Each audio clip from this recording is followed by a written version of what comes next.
നമസ്കാരം.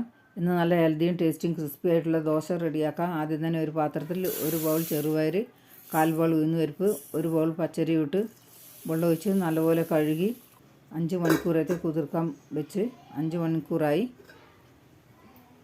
ഇനി കഴുകി വാരി മിക്സിൻ്റെ ജാറിലിട്ട് കുറച്ച് വെള്ളം ഒഴിച്ച് അരച്ചെടുക്കാം.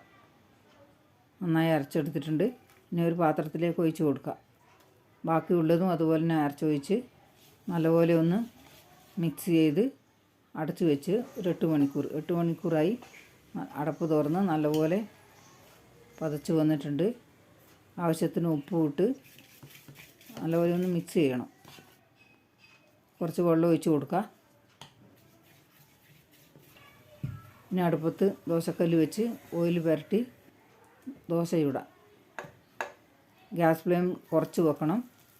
നല്ല ക്രിസ്പി ദോശയാവും. അതിന് മേലെ കൂടി കുറച്ച് ഓയിൽ പുരട്ടി കൊടുക്കുക, നല്ലൊരു ടേസ്റ്റിന് വേണ്ടി. ഒരു ഭാഗം വെന്ത് ദോശ തിരിച്ചിടാം.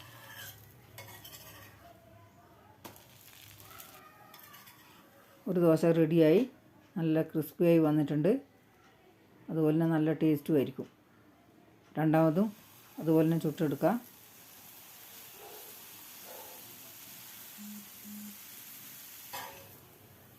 രണ്ടാമത്തെ ദോശയും നല്ല സൂപ്പറായി വന്ന് മൂന്നാമത്തെ ദോശയും റെഡിയായി.